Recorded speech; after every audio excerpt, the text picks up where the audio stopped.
전 세계 주요 곡물이 밀과 쌀과 옥수수 이런 주요 곡물들의 유통 시장을 4대 기업, 이 4대 기업이 80%를 독과점하고 있습니다. 사실 원유보다도 더 심각한 상황. 미국의 노먼 글로벌은 안진뱅이 밀을 개발해요. 세미 더프 윌트라고 하는 이걸 1970년도에 개발하면서 미국에서 밀이 비협적으로 생산량이 증가합니다.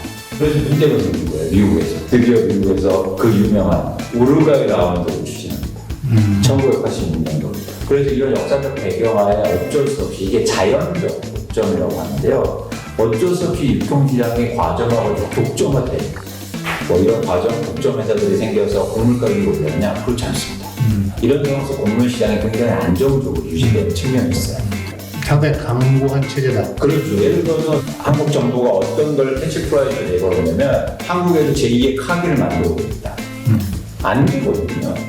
네. 실제적으로 지금 세계 식량 가격 지수의 어떤 추세들이 어떻게 나타나고 있습니까? 만약 8, 9월까지 러시아와 우크라이나 전쟁이 그렇게 빠르게 해소되지 않는다면 문제가 되게 더 심각해질 가능성이 큽니다. 물가가 올라가면 사람들은 더 오를 것으로 예상합니다. 그러면 지금 시점에서 뭔가 대응하려고 해요. 아까 말씀드렸듯이 파스타면을 더 사는 거예요. 또 하나 자기 임금을 올리려고 해요. 그렇게 되면 자기 임금을 올리려면 또 전 세계 물가가 올라가게 되는 겁니다. 최근에 그래서 주식시장에서 비료 기업들이 굉장히 주목을 많이 받고 있습니다. 의미가 있죠. 이게 저희가 ESG 관점에서는 자연환경에 대한 것도 심각하잖아요. 문제도 있잖아요. 비료를 더 많이 넣을수록 토양은 황폐가 됩니다. 그런데 이 측면을 이게 있습니다. 작은 땅에서 밀 많이 생산할 수 있잖아. 그래서 지금 이런 산이 다 살아나는 거야. 어떻게 생각하세요? 지금 대체육의 시장이 좋은 이유는 고기 가격이 올라서요. 그러면 이제는 사기 시작하는 거죠. 제가 그냥 제안하고 있는데 좋은 정책은 만약 대체육을 잘 팔리게 하기 위해서는 소고기에 예를 들어서 뭐 환경세를 크게 부담시키거나 이러면 대체육이 확 시장에 퍼질 수도 있습니다. 그래서 그런 관점에서 전략적으로나 기업이나 산업 입장에서 그 시장도 한번 분석해볼 필요는 있는 거죠.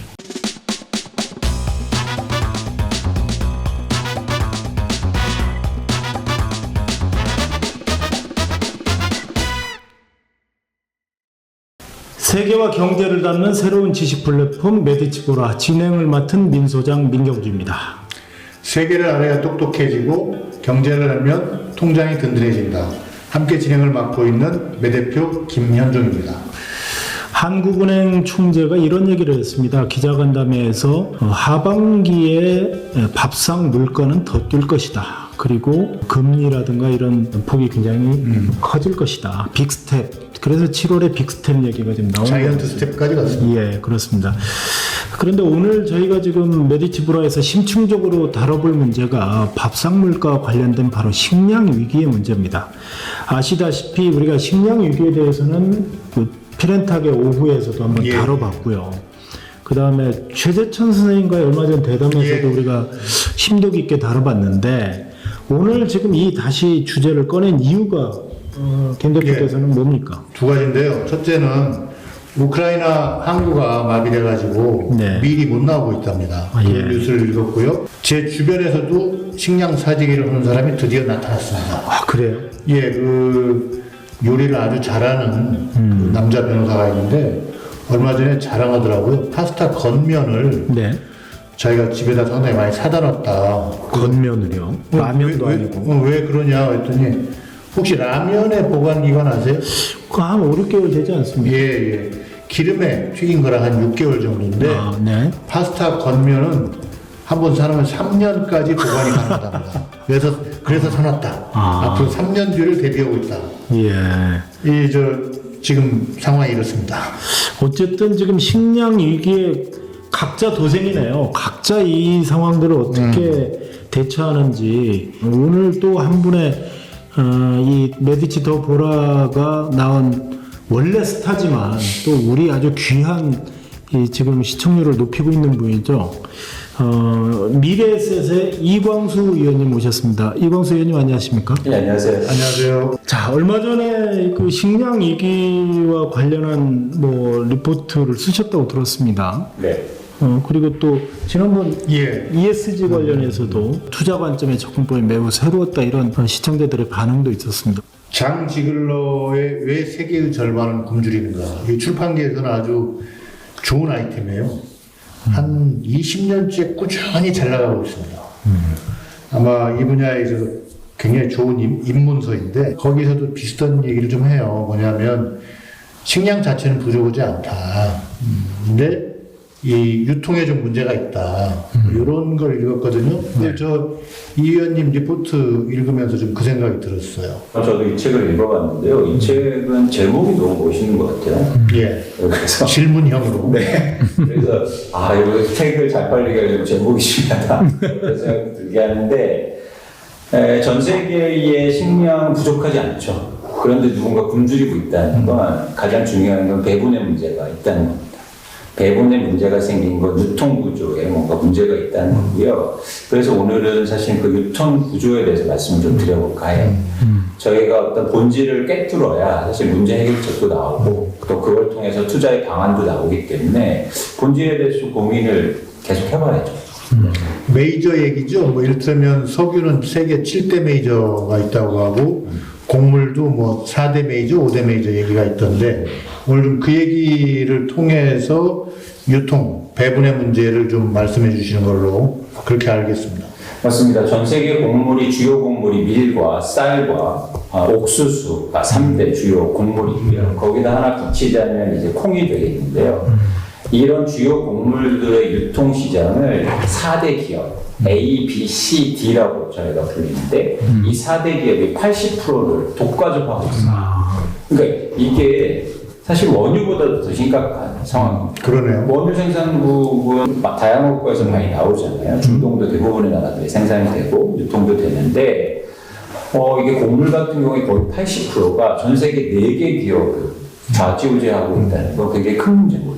네. 그 자체로만 봤습니다. 예. 그래서 이름을 한번 알려드리면 일단 첫 번째로 제일 큰 기업이 여러분도 아실런지 모르겠지만 카길이라는 회사가 카길. 사료부대 같은 데 보면 카길이라고 써있던 것 같은데. 맞습니다. 그래서 이 회사는 뭐 매출이 한 150조 원 정도 이상이 나오고요. 전 세계에서 제일 큰 곡물 유통 회사입니다. 사료도 하지만. 그래서 농장이라든지 곡물의 저장소, 배분, 수출, 수입 이런 것들을 관장하고요. 그 카길사가 저도 한 가지 들은 얘기가요. 우리나라 그 축산학과 교수들 있잖아요. 네. 그리고 우리나라의 메이저 수입사들의 굉장한 로비라든가 연구 자금 같은 걸 굉장히 많이 된다고 그러더라고요. 그게 이제 바로 그 사료라든가 뭐 이런 그 농수산물에 굉장히 연관되어 있는 그런 부분이 있다고 저도 들었거든요. 관점의 차이긴 하지만 그걸 좀 삐딱하게 보면 로비일 수 있지만 카길 입장에서는 투자하고 있는 거죠. 역시 투자회사에 계셔가지고 우리의 기자 출신들은 좀 삐딱하게 보거든요. 그럼 왜 이런 유통회사들이 이렇게 전 세계 곡물의 80%를 차지하게 됐느냐? 역사적 배경이 사실 있습니다. 네. 어디나 그 배경이 있죠. 그래서 전 세계 곡물 중에서 가장 중요한 곡물은 사실 밀입니다. 저희 앞에도 빵이 있지만 예. 밀 소비량이 훨씬 많아요. 그리고 굉장히 더 많은 사람들이 밀을 먹죠. 미국이나 캐나다 가보면 쌀을 안 먹는 분들도 꽤 많으시잖아요. 많죠. 근데 저희는 밀을 다 먹잖아요. 쌀 먹고. 우리는 쌀도 먹고 밀도 먹고. 그렇습니다. 그래서 이게 밀 때문에 이런 과점, 독점 회사들이 생겨났어. 그래서 어떤 일이 벌어졌냐면 1900년도 초에 막 이렇게 세계대전도 일어나고 하지 않습니까? 그래서 과학이 굉장히 발전하죠. 그런데 과학이 발전해서 또 발전한 분야가 화학이에요. 화학 무기들도 쓰이고 그래야 되니까. 그런데 식물을 기르기 위해서는 질소가 굉장히 필요합니다. 근데 안타깝게도 식물은 그리고 곡물은 질소를 스스로 생산해내지 못해요. 그래서 그 질소를 어디에서 얻냐면 땅 속에 있는 암모니아에서 얻습니다. 맞아요. 예. 네, 암모니아에서. 근데 이게 굉장히 어렵다는 거죠. 얻기가. 땅이 뭐 비옥하거나 이래 얻는 건데 이 암모니아나 질소를 공급하기 위해서 대부분 거름을 사용하거나 박쥐의 똥이 그 암모니아나 질소를 많이 포함해서 옛날에 이걸 많이 사용했어요. 그러면 한계가 있죠. 박쥐똥이 뭐 얼마나 나오겠습니까? 그렇죠. 구하기도 힘들고. 네. 그러다가 1908년도에 독일의 하버와 보슈라는 화학자들이 하버 보슈법이라는 걸 통해서 질소와 수소를 합성해서 암모니아를 생산해내는 화학법을 개발합니다. 이게 굉장히 중요한 기술이야. 그러면서 합성 비료가 이때부터 생산되기 시작해. 그래서 곡물의 비약적, 특히 미래 비약적인 생산이 가능하게 됩니다. 근데 저희도 보면, 인간도 보면 밥을 많이 주면 어떻게 됩니까? 크긴 하죠. 근데 뭐가 큽니까? 배가 나오죠. 그렇죠. 식물한테도 질소만 공급해 주니까 알알만 커지는 거예요. 그러니까 그 기초는 안 커져. 그럼 어떻게 됩니까? 쓰러지게 되죠.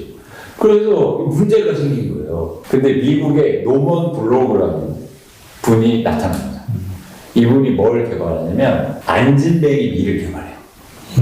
키가 작을수록 알맹이가 커도 안 쓰러지잖아요.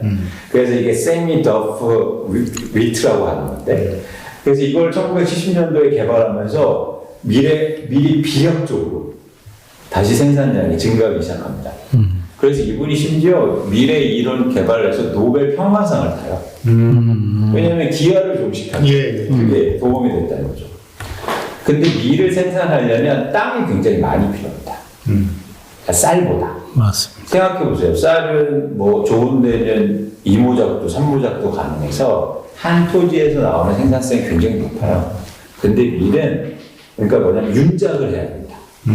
2년 동안 기르고 나서 좀 쉬어야 돼. 아니 계속 하면 충작이 나고 생산품이 잘 안 나와요. 그래서 넓은 땅이 필요하거든요.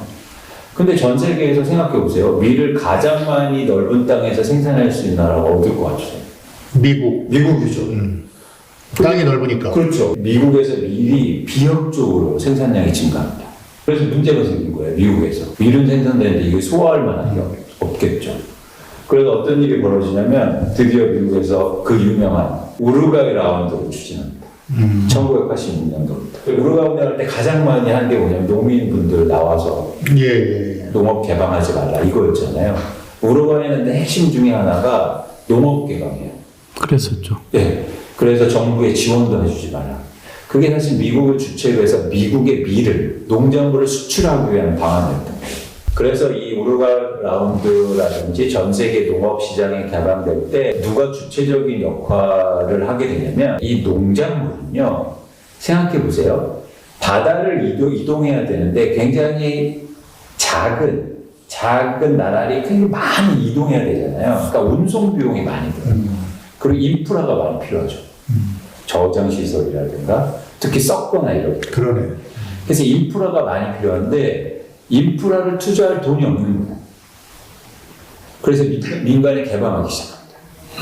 그래서 카길이라든지 이런 회사들이 거기에 뛰어들어서 곡물 유통시장에 들어가기 시작합니다.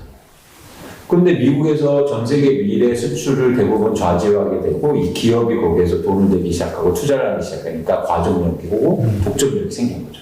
그래서 이런 역사적 배경하에 어쩔 수 없이 이게 자연적 독점이라고 하는데요. 어쩔 수 없이 유통시장이 과점화가 독점화돼요. 뭐 이런 과점 독점 회사들이 생겨서 곡물 가격이 올랐냐? 그렇지 않습니다.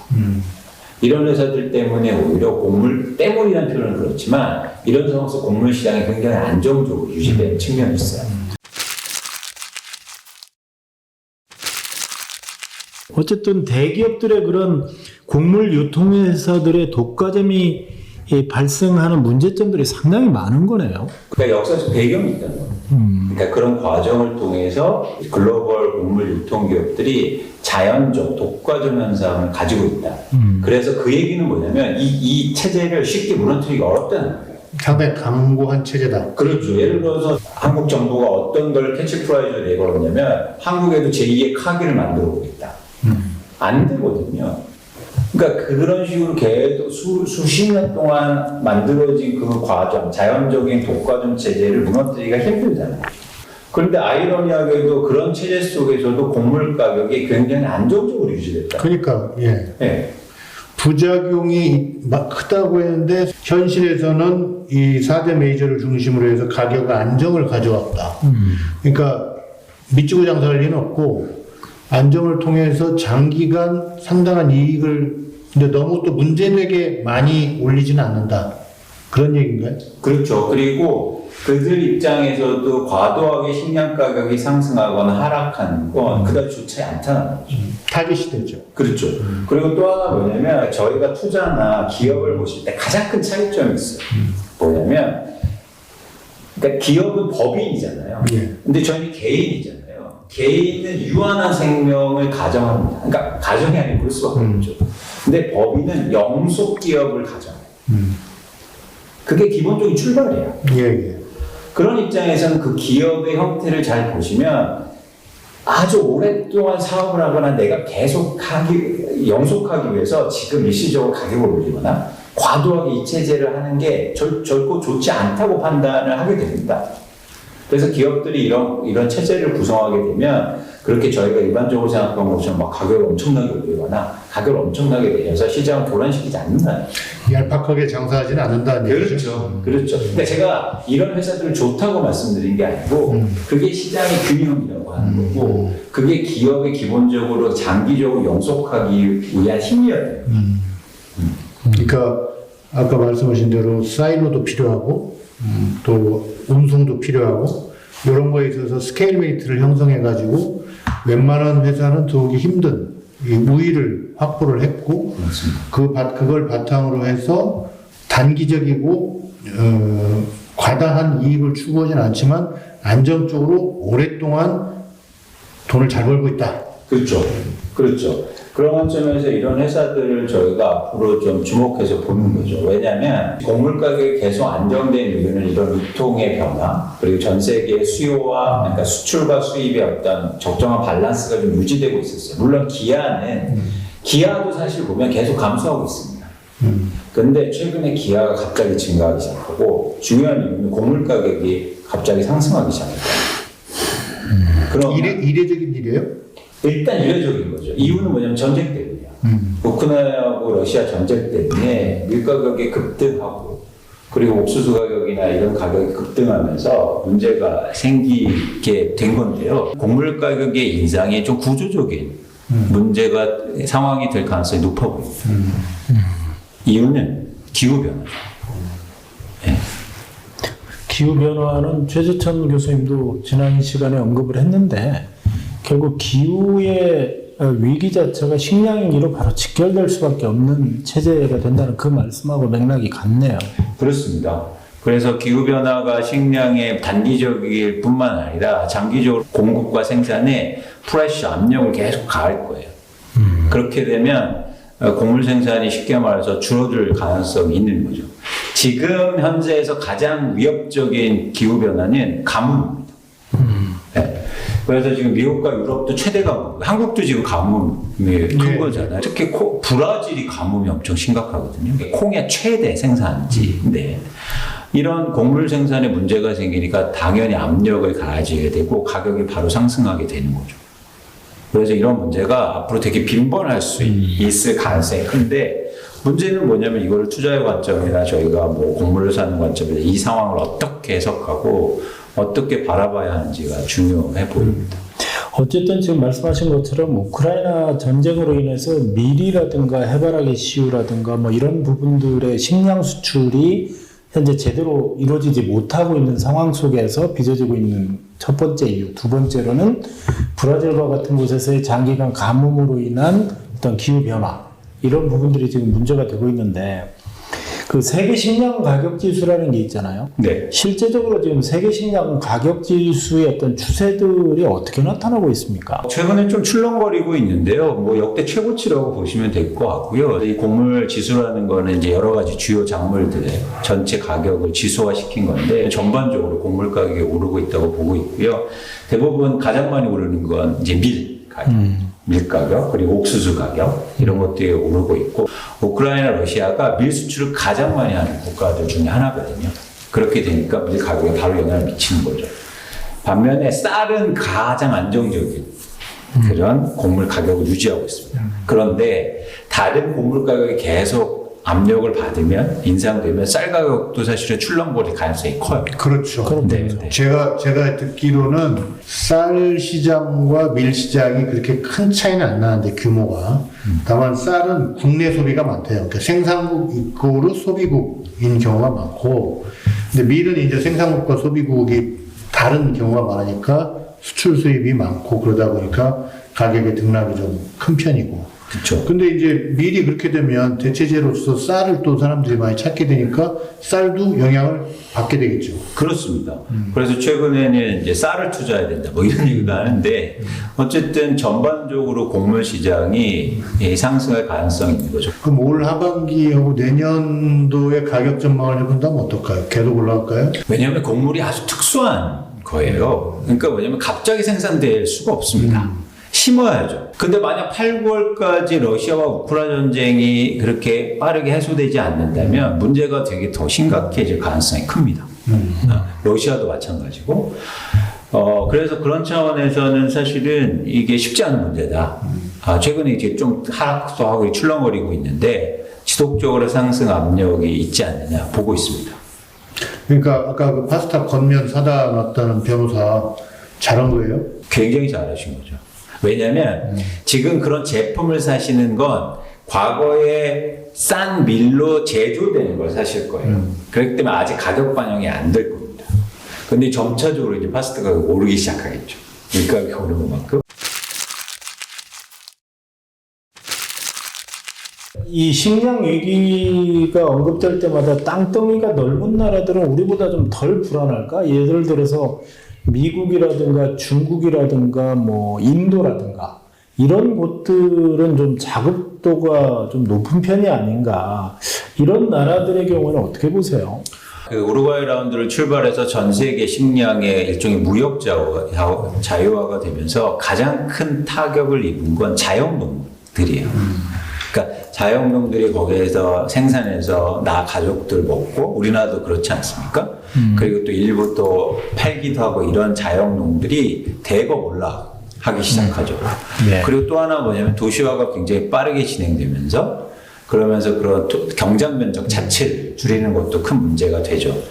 그래서 미국 같은 경우에는 자급률이 125%가 넘습니다. 그러니까 수출을 많이 하는 국가니까 사실은 자급률이 훨씬 높죠.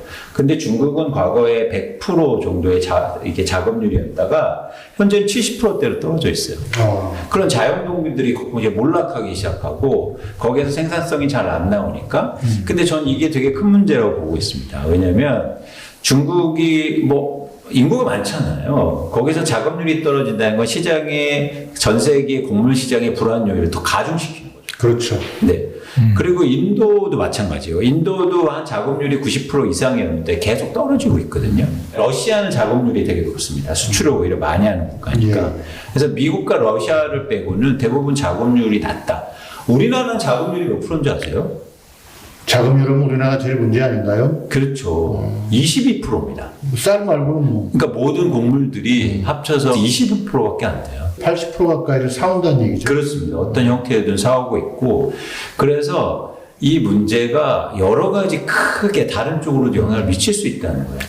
우리는 기본적으로 제조업을 통해서 수출을 하고 수출한 대금으로 필요한 물품들을 사다 쓰자. 에너지, 이런 식량, 뭐. 에너지나 식량 이게 이제 산업적으로 구조화된 거잖아요. 네. 반면에 땅덩이가 넓은 나라들은 기본적으로 생산도 하고 소비도 하고 땅덩이가 넓으니까 그 분배가 가능한데, 사실 지금 그 말씀하신 것처럼 중국 같은 경우 제 경험으로 보면 밀이나 옥수수가 최대 생산국의 하나면서 최대 소비국이거든요. 그 주식이 또 쌀도 먹지만 사실 밀이 그렇죠. 그 중국의 주식이라고 볼 수 있기 때문에 화북지방은 밀이죠. 예, 그런 부분들에서 지금 이 대외 의존도나 이런 걸 봐도 중국이 굉장히 높고, 콩 같은 경우도 역시 마찬가지고요. 이 식량 지수나 이런 대외 의존도를 봤을 때 말씀하신 것처럼 이 왜 선물 시장이라고 하나요?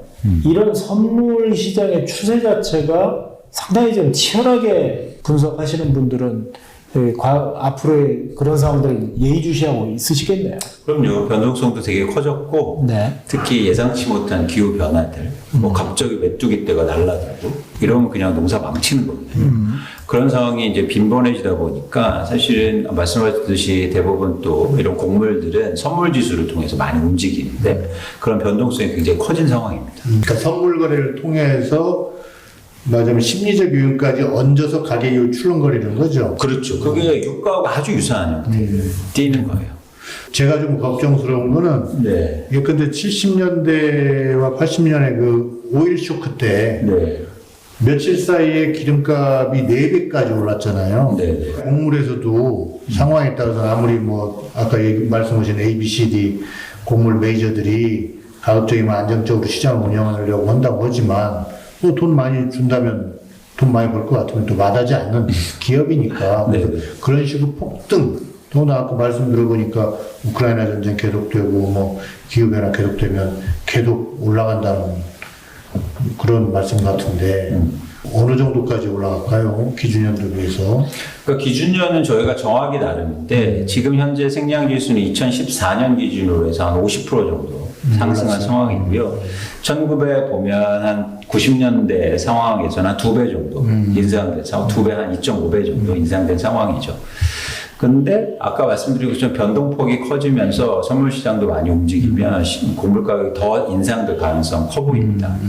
그래서 이 과정이 저는 좀 피할 수 없지 않느냐. 근데 곡물이 곡물로 끝나는 게 아니고 지금 보면은 그 육류, 그러니까 고기값도 많이 올라갈 것 같아요. 왜냐하면 지금 다 뭐 축산농가들에서 쓰는 게 수입 콩이라든지 옥수수 이런 걸로 사료를 쓰잖아요, 지금. 그러면 결국은 또 고기값도 올라가고.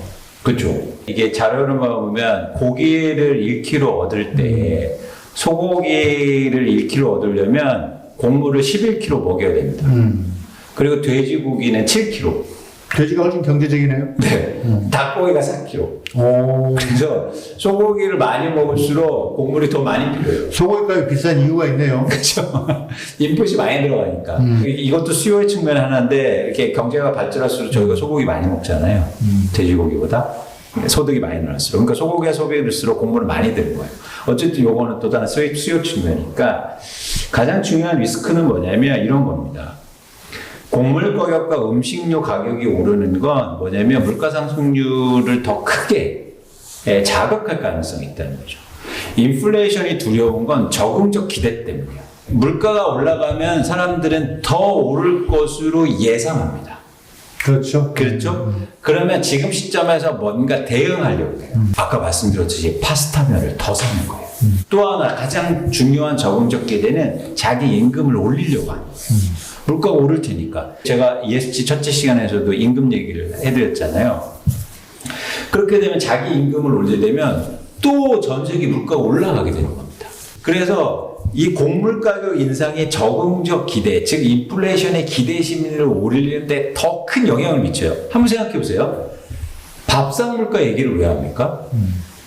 체감되기 때문이에요. 그리고 피할 수 없기 때문이에요. 야, 배추 가격이 이렇게 올랐대. 가장 두려움을 갖고 있죠. 예를 들면 기름값이 올랐습니다. 그러면 차 좀 덜 탈 수도 있잖아요. 그런데 곡물 가격이 쌀 가격이 오르고 밀 가격이 올랐다고 해서 애들 밥 덜 먹게 할 수는 없지 않습니까? 그런 차원에서 곡물 가격이나 음식료 가격이 오르는 거 훨씬 더 타격이 클 수 있다는 거예요. 그래서 이런 과정, 경제적 과정을 통해서 곡물 가격이나 음식료 가격의 인상은 사람들이 적응적 기대를 높이고 그래서 인플레이션 기대 심리를 높여서 전 세계의 또 다른 물가 상승의 원인이 되고 그러니까요. 그렇게 되면 경기는 안 좋아지는데 물가 상승이 계속되면 스태그플레이션이 더 강화되는 거죠. 그러니까 그 지금 삼성, 현대차, SK 다 임금 인상 요구가 상당히 가파르게 나오고 있고 또 식당 하는 사람은 식당 하는 사람대로 나만 손해볼 수 없다 해서 또 그 음식값 올리고 서로가 서로에게 리스크 해지하면서 전반적으로 물가는 오르고 임금도 올라가면 좋은데 그건 어렵고. 그렇죠. 그러니까 이게 물가가 오르면 왜 리스크한 거냐면 일종의 게임 이론에서 협력 관계가 구성이 안 돼요. 서로 협력해야 대표님 말씀하신 것처럼 경제가 다시 어려운 상황에서도 발전할 수 있는데 물가가 오르면 이제는 각자 도생의 생으로 가능합니다. 그래서 리스크가 큰 거거든요. 실제 이상도. 그렇죠. 예. 그래서 그런 과정이 되게 곡물 가격 인상으로 촉발될 가능성이 크다라고 저는 보고 있습니다. 결국 경제는 심리예요. 맞습니다.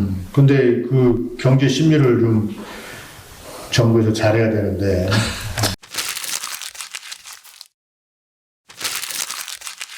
그런데 지금 어쨌든 한은의 경고 사인이 올해가 지금 물가 상승률이 4.7%를 상회할 것이다.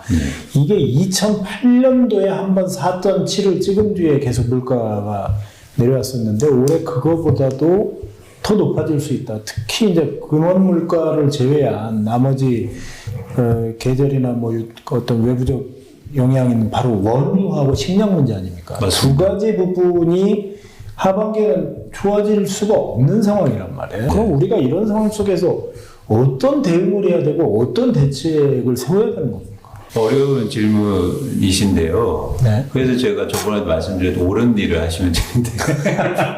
그러니까 이게 회사를 살다. 그래서 이제 여러 가지 대응이 사실은 필요한 상황이고요. 이 개인적인 대응을 말씀드리면 아까처럼 파스타를 사셔도 되는 거고 그게 또 다른 물가 상승의 원인이 될 수도 있겠지만 투자해야죠, 투자. 네, 투자해야죠. 그러니까 뭐냐면 제가 주식을 사라 뭐 이런 게 아니라 그냥 제가 이 레포트에서 말씀드리고 싶은 건 그래서 이런 곡물 유통 회사들이 되게 중요하다는 말씀을 드리고자 하는 거예요. 그래서 그런 곡물 회사들의 변화나 곡물 회사들의 흐름을 보시면 좋겠다. 왜냐면 이런 곡물 가격이 인상되고 전 세계 배분 구조라든지 인플레이션이 인상될 때 곡물 유통 회사들의 역할이 훨씬 더 중요해질 겁니다. 곡물회사 펀드 같은 게 있어요?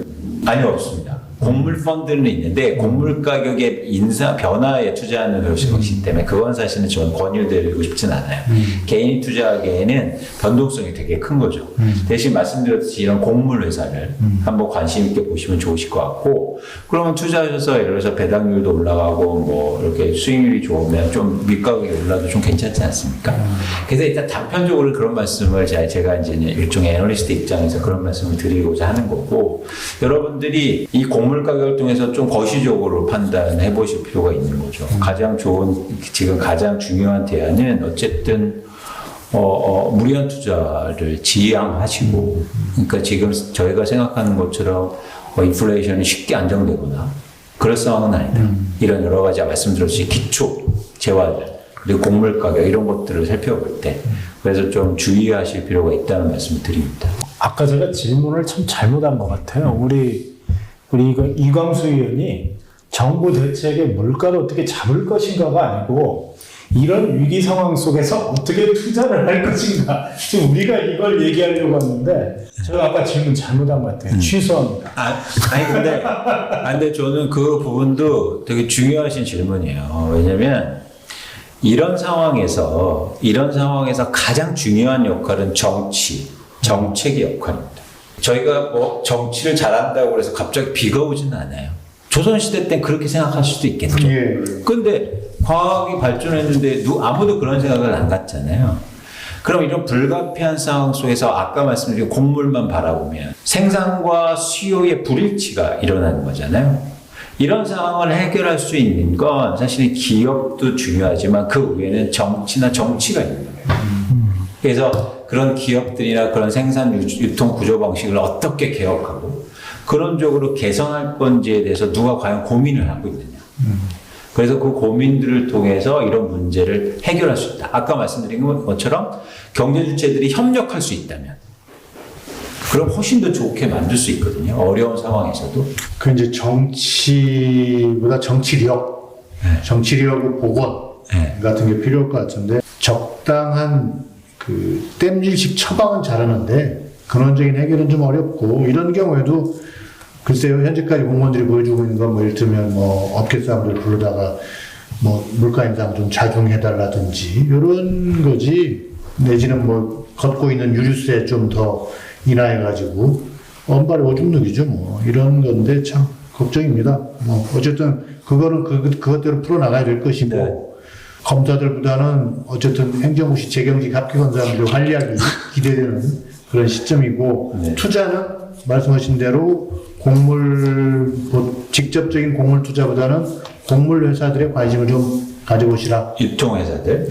유통회사들. 예, 그리고 또 말씀드리지만 사실 이 전 세계 곡물이나 식량 문제에 혁신적인 기술이라든지 일종의 혁신이 필요한 상황이에요. 국내 기업들은 어떤가요? 최근에 그래서 주식시장에서 비료 기업들이 굉장히 주목을 많이 받고 있습니다. 의미가 있죠. 왜냐하면 한번 제가 질문을 드려볼게요. 이게 저희가 ESG 관점에서는 자연환경에 대한 것도 심각하잖아요. 문제도 있잖아요. 그래서 아까 말씀드린 것처럼 안전뱅이 밀을 많이 생산하기 위해서 훨씬 더 마른 비료가 필요해요. 그러면 비료를 더 많이 넣을수록 토양은 황폐가 됩니다. 이유는 뭐냐면 토양이 비옥하려면 밑에 미생물들이 많이 노력해야 돼요. 그렇죠. 근데 그 미생물들이 노력하는 유인, 인센티브는 뭐냐면 토양의 질소가 없을 때. 저는 그래서 이 시는, 그러니까 모두 이 지구는 위대한 것 같아요. 그러니까 땅에 질소가 없잖아요. 그럼 식물들이 더 열심히 일합니다. 미생물들이. 근데 비료를 뿌리면 어떻게 됩니까? 질소가 많아지잖아요. 암모니아 비료 합성비료를 보면 미생물들이 놀아요. 아니 소화제 많이 먹으면 내 몸의 소화 능력은 떨어지는 거예요. 비료를 많이 줄수록 토양이 황폐화되는 거예요. 문제가 되고. 그래서 곡물 생산이 그런 기술 개발이 오히려 자연을 훼손시켰다. 이런 논란이나 주장이 있을 수 있죠. 그런데 이 측면은 이게 있습니다. 작은 땅에서 밀 많이 생산할 수 있잖아. 그래서 지금 이런 산이 다 살아남은 거야. 어떻게 생각하세요? 뭐가 더 자연에 도움된다고 보세요? 자, 하나는 비료를 많이 줘서 곡물 생산 늘렸는데 그 땅은 황폐화되고 있어요. 근데 만약 비료를 안 썼다면 훨씬 더 많은 토지가 필요했고 지금의 남아있는 산은 없어질 수도 있을 겁니다. 지금의 세계 인구 80억 체제를 유지하는 거는 일정하게 비료를 쓸 수밖에 없지 않나요? 그렇죠. 기술 혁신이 반대적으로 환경이라든지 이런 문제를 일으킬 수 있지만 불가피한 상황입니다. 그리고 반드시 인류에선 필요하다는 거죠. 그래서 아까 말씀드린 것처럼 비료라든가 농기계라든가 이런 혁신들이 많이 지금 필요한 상황입니다. 그리고 심지어 지금에는 기후변화가 막 있다 보니까 공장 안에서 식물을 생산해낼 수 있는 기술들도 많이 팩토리 이런 팜들이 많이 생기고 있거든요. 한국에서도.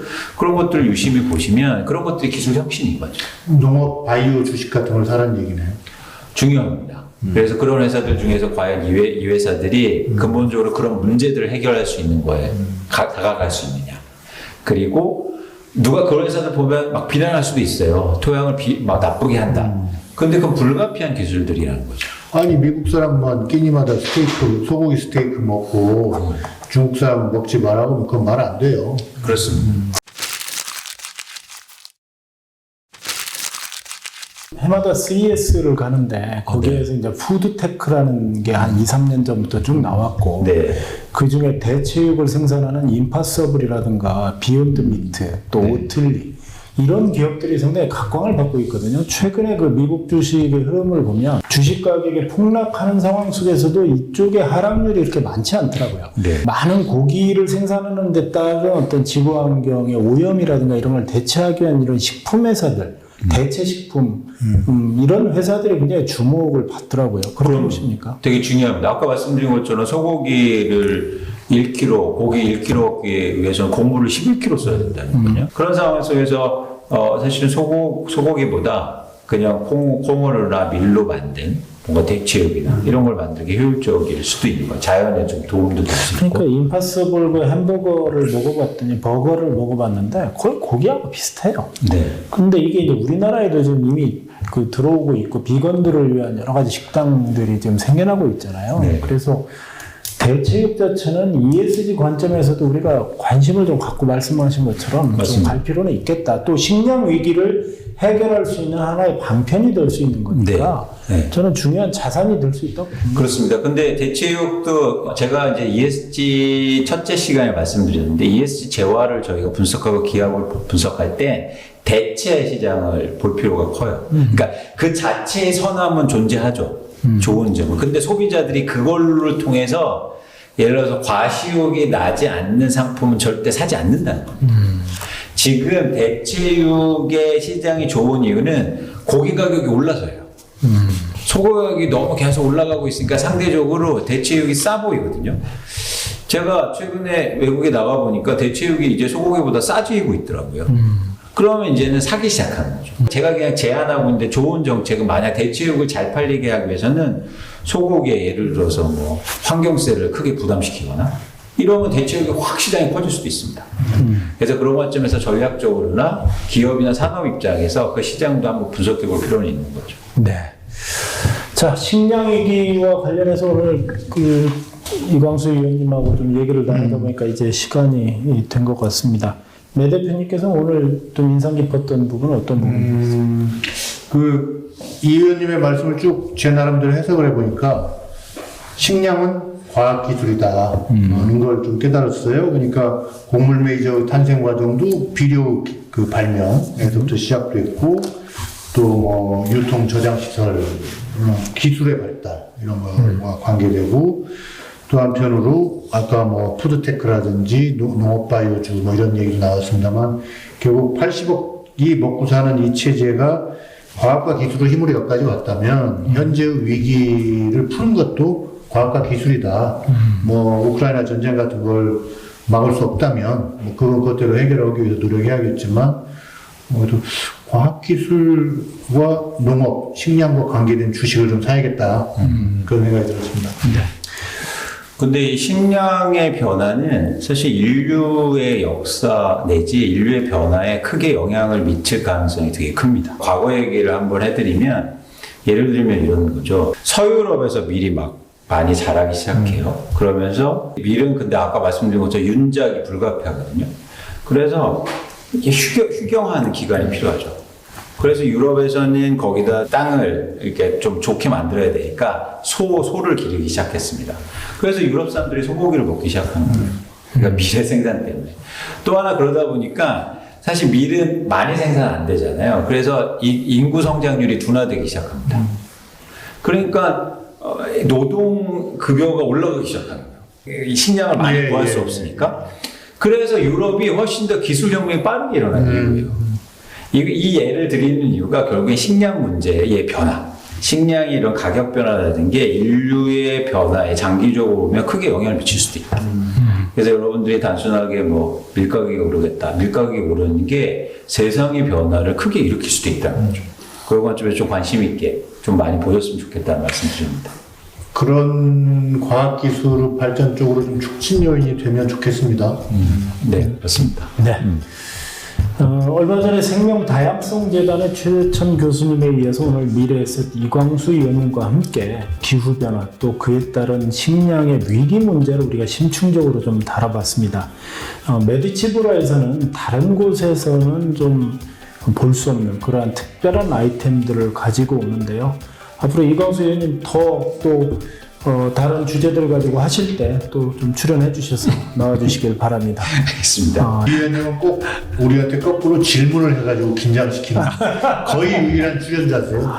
예, 오늘 말씀 감사합니다. 감사합니다. 감사합니다. 네, 감사합니다.